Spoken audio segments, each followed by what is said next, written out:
Thank you so much for watching. No mucking around, no sooks, no lefties on a Monday night. Let's fire up right now with Senator Ross Goodell, who's part of the shadow cabinet in the new opposition, former Queensland Premier, but now a libertarian and a free thinker forever and for the ages, none other than the great Campbell Newman. Gentlemen, hello, lovely to see you. All right, Campbell, I found one of the strangest things about the protest that happened yesterday was that 10 years ago, if a Premier had said this shouldn't happen, if the police had said this is not going to happen, that generally speaking, the institution of the court would probably give greater deference to those people who are elected or paid to deal with issues than the people who say that our issue is more holy and that's why we have to do the march that they do. Chris Minns, well, of course, had to respond to the fact that there was an awful lot of people who defied what he believed to be appropriate or not. This is what he had to say today. No one should believe that it's open season on the bridge. We can't knock out the bridge every weekend. There could be a demonstration every weekend, and I just want to point out that in the last 2 years, New South Wales Police have facilitated 100 protests with the Palestinian Action Group, as well as scores of other demonstrations. So, Campbell, how would you handle this? Because it seems to be a bit of a kick between the legs here in terms of the authority of the bloke. Well, it's the same as the Extinction Rebellion sort of protests as well, Paul, that, these things get to a point where they really impact on, everybody else in the community's right to live in their city and enjoy themselves. Look, I support the right of even Marxists and, I'm afraid, sympathisers with terrorists, because that's the way I'm seeing it, having the right to march, but they shouldn't have been doing it there. And as a Premier, I wouldn't have wanted that to happen, or I've done my darndest to make sure it didn't happen there. But march through the CBD of Sydney, well, I guess that's got to happen. But the other thing I would have done, Paul, is that I would have had the police down there observing very, very closely, and anybody, displaying declared terrorist symbols, or engaging in those sorts of things, they should be being sought out. Yep. And charged. Yep. This is absolutely correct, right? But obviously, as we've seen before, in the lead up to what happened at the Opera House in the days after October 7, there's too many people, we don't want to fire things up. No, sorry, you don't get to carry those symbols. Again, and you sully whoever is actually walking across that bridge for reasons that are not connected to any of those things. Ross, we also learned today, and I'm not putting words into your mouth about what a position should be, but I'm just interested.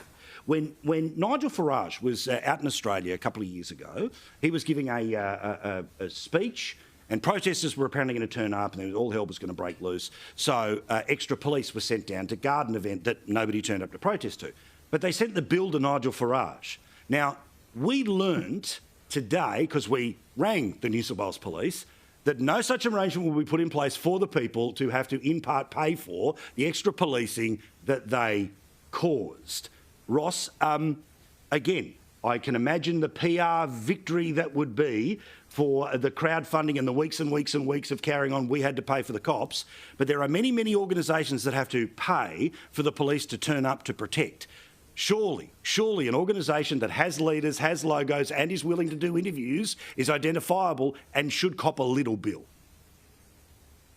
At least I think that's why they only wanted to walk one way across the bridge, so they didn't have to pay the toll on the way back. But it's not good enough. They're refereeing one way. And it's just not fair. Like down in Port of Newcastle here, we've got guys that have come down to the wharf. They're going to seek to be able to go on Camp Shortland and have a lovely peaceful protest, and they'll do all the right things until they decide they want to get arrested, paddle out in the middle harbour, put people's lives at risk, and we have to shut the harbour down, stop all the commerce. They won't get fined, they might get a slap on the wrist, but it's what they do. They get away with it. Yeah, actually, this was Nigel Farage talking about his scenario. Again, it is just amazing when we tried to talk about this today, we kind of got laughed off the mere idea of it. Remember, this is what happened to Nigel Farage when he was told extra police means you have to pay. Nigel Farage has claimed Sydney police threatened to shut down his speaking event last night unless he paid thousands of dollars for security. The fundamental point is that for a meeting where conservative views were expressed, a ransom had to be paid. And I would argue, if I'd been a representative of Black Lives Matter or the climate change movement, that wouldn't have happened. He's right. And again, the idea that we can all see it before our own eyes, for anyone to even ask this question is sort of scoff-worthy, unless, of course, the cause is one that they disagree with, like, again, Nigel Farage or others. Campbell, let's talk about the public service, because you and I have a very similar view about the need at times to cull back the idea of how the Labor Party works politically, which is, as I talk about, the triangle of dependence, right? Where if the majority of people are on welfare, they're never going to vote against the Labor Party. If the majority of businesses' biggest clients, government, they're never going to vote against Labor. And, of course, you keep hiring public servants, well, it goes without saying that they're going to keep voting Labor. What about today? 82% of all jobs in the past couple of years have been created in the government sector compared to just 53,000 jobs in the private sector. Am I right on the triangle, and are they just trying to strengthen one corner of it? Yeah, absolutely. Oh, absolutely. That's why I'm no longer the member for what was then called the electorate of Ashgrove, because there are a heck of a lot of public servants in that electorate. Yep. But Paul, these are quite frightening statistics. 82% of all jobs in the last 2 years have been basically government-funded jobs, and that's federal and state government spending too much money. It means that we crowd out the private sector. It means that ultimately, the people who actually do work in the economy that generates tax revenue are being squeezed, and squeezed like never before. I mean, business failures are up, particularly in the construction sector, and also hospitality. So who is actually going to pay the bills? So this is just an example of the way Australia is actually becoming, a country that is in decline, that is going to be less well off. As we go forward, we already know that's the case. And then we have Jim Chalmers' joke of a summit where everything but productivity is being talked about. It's the tax, and more tax. Did we say we should raise taxes? Yeah. Justification sort of conference. Yeah, and again, Ross, as I pointed out before, it's pretty obvious where the unions want to go is where the government ends up going. That's where it was when it came to the Job Summit. The theatre is pretending everyone's in the room and we're all coming up with the ideas. And I hadn't thought of doing what was rejected in 2019, but maybe a few Liberal voters have fallen off the twig and the young voters are more left-wing than ever before. So let's just do what we've got tape of them saying, that without negative gearing, that a housing policy's got a giant hole in the middle of it. And we've seen this playbook before. Every forum they get is so they put some really absolutely horrific ideas out there that no one can live with. And then these abhorrent ideas that some people can live with seem like the softer option. It's what they'll do again. It's what they're doing now. So you'll hear over this weekend some truly, truly poor policy, and we'll be stuck with just the bad policy, not the horrible policy. But, we go back to Maggie Thatcher and they soon run out of other people's money, and they've just realised that you still might have some hidden under the pillow, so they're going to come after that now. They're going to come after unrealised gains. They're going to come after generational income.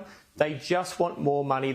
No savings. Keep spending on your triangle, as you say. And I think it's worse than that. I think it's a pyramid, because of those 53,000 jobs that were private sector, how many were in corporations that were made overly shareholders from industry super funds? Yeah. They want control. They want to control who they pay, how they do it.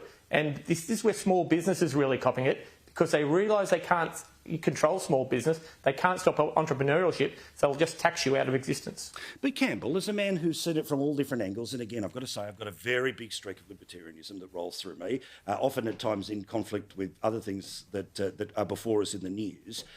But I do feel like the horse has bolted on some of this stuff, right? And it doesn't mean I'm not going to be angry about the horse bolting.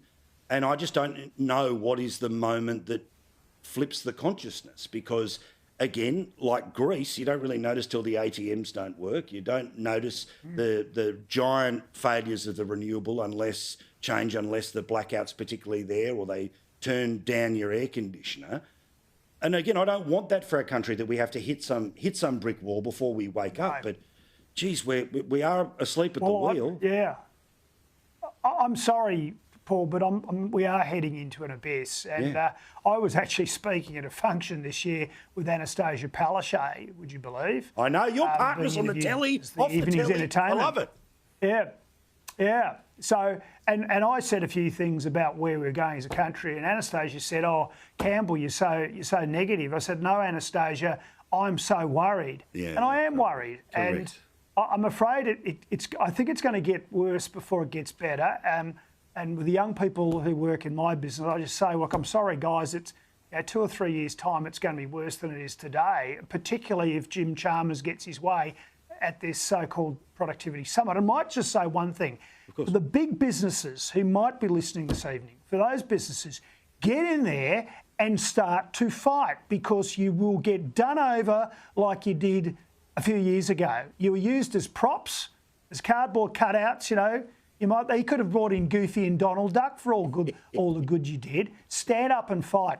You know, fight. You have to push back against this stuff. I mean, they were about as needed as a seat filler at the Logies, some of those business organisations, and they were treated with such respect. Ross, 15 seconds. Is Oscar Piastri going to win the world title, or are they going to somehow find a way to screw him over constantly and give it to the one they clearly prefer? I hope so. Look, Lando, good out there, but Oscar, get there, son. You know, little points, we can still get there. What do we got? 6 races to go, get there. Yeah, good stuff. I love a motorsport, man. Thank you, lads. Do appreciate Good on it. him. All right, bloody oath. It's great to watch, isn't it? Fantastic to watch in practice, in qualifying, and of course in the race.